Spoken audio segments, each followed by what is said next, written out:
Levack and Goz here with you on 104.5 The Team and 104.5theteam.com. And joining us now, he covers the NBA for the Sporting News, Sean Deveney. And Sean, let's just talk about the Knicks. What in the world went wrong this season? You know, it's when Phil Jackson took this job in 2014, he laid out a few things that I thought were very promising if I were a Knicks fan. He talked about patience. He talked about building with character guys. He thought about not chasing the shiny object and not going for guys who have injury histories and all that. Talked about building with young players. And for the first couple of years, he was trying to do that with Porzingis and some of the guys he brought in. And then last summer, it's like it all just he completely forgot that he had said all these things, and he goes out and gets Derrick Rose and gets Joakim Noah, and as if that was going to be what would solve this team's problems. Obviously, that violated everything he had said when he took the job in terms of patience and character guys and injuries and stuff. And you really see that if you're going to rebuild, it takes time and you can't skip steps. And it seemed like last summer they were trying to skip steps. Is that why he's still here? Because there's that option that he could have left. They could have got rid of Phil, but he's still going to come back for another 2 years. Why? Yeah, it's a good question. I don't think he's really done a whole lot to have earned those remaining 2 years. But at the same time, I think if you're Dolan, then you're looking at this like we made a commitment to this guy, and it's probably not going to look good if we cut it short. I'm not sure that that's the best logic. I'm just saying that's probably where he's coming from on that. And really, whoever they do hire, if they were to get rid of Phil and go through the whole process of bringing someone else in, I'm not sure that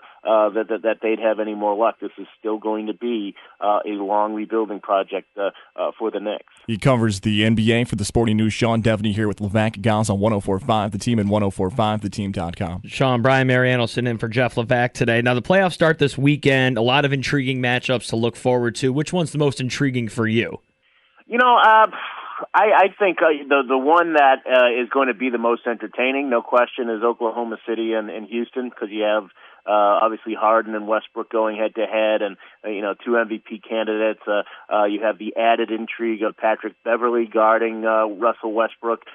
He gets under Westbrook's skin like nobody else, and has for a while now, and he'll be public enemy number one when they go back to Oklahoma City. So I think that's going to be the most entertaining series to watch.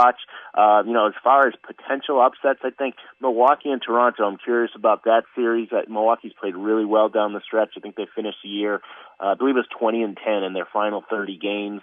Toronto is still trying to get Kyle Lowry back and get him healthy. So there's a potential there for an upset. I'd be surprised if we did wind up seeing any upsets. I think the four top seeds in both conferences should move on.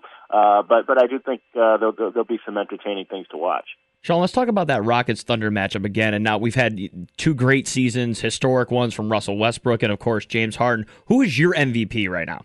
I voted for Westbrook, and then, look, you can make a great case for Harden. You can make a great case for Kawhi Leonard. I really think that you can make a case for LeBron James. But, to me, this was Westbrook's season. I mean, he just dominated it start to finish. He was such a story, right from the get-go in terms of him racking up triple-doubles and not just doing it in terms of collecting numbers, but also doing it because his team needed to. You look at the rest of that roster, there isn't a whole lot there.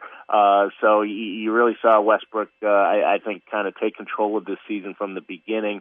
I understand the arguments that he didn't win a whole lot of games compared to past MVPs and things like that, but I just think that he was such a dominant presence, and for him to do something that hasn't been done in 55 years, I think that deserves some recognition. He covers the NBA for the Sporting News. Sean Deveney here with us on Levack and Goz. And on Fridays, we like to have what we call crazy theories. Sometimes we throw the journalistic integrity out the window and just have some theories, and one of mine today was that we may actually see guys in the NBA playoffs rest. I mean, rest has been the theory. If it's something going off, a team's up 3-0, they might rest a guy. Am I crazy to think we're going to see more and more guys resting with big leads even in the playoffs? I would be shocked if that happens, because what happens is in this first round, everything is so stretched out. I was looking at the Celtics because I'm here in Boston. Looking at the Celtics Bulls schedule, Game 5.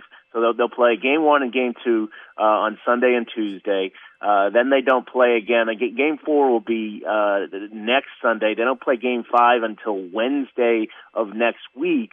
There is a tremendous amount of rest that these guys get in that first round. So if you're going to rest anybody, it's going to happen in that first round where you're probably going to have less competitive series.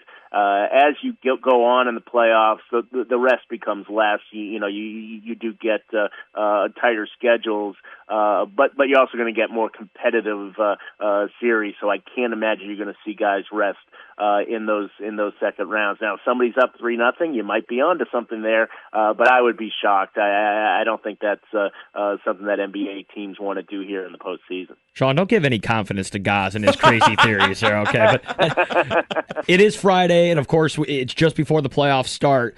I mean, I can't see any other way. It's not just Warriors, Cavs. What is your prediction for the NBA Finals? Yeah, I mean, you could certainly imagine an injury popping up here or there, or something coming up that derails a third straight Warriors Cavs series. But it's hard to see. I really don't think that there's much chance of that. Obviously, San Antonio has a pretty good chance of knocking off the Warriors. If anybody in the West is going to do it, I don't think anybody in the East. Even though the Cavs have struggled down the stretch, I don't think anybody in the East really has an answer for LeBron James. And as long as that's the case, it's hard to see how any team could potentially knock off the Cavs. So, I think in the end, we wind up with a third straight NBA Finals, Cleveland and the Warriors. Listen to you two with your rational thinking and all this nonsense. I know. It's boring. I agree. I do agree as well. I think that's going to be the finals. But Sean, we appreciate your time again. Sean Deveney from the Sporting News. Enjoy the playoffs. We'll talk again soon. Okay, thanks, guys.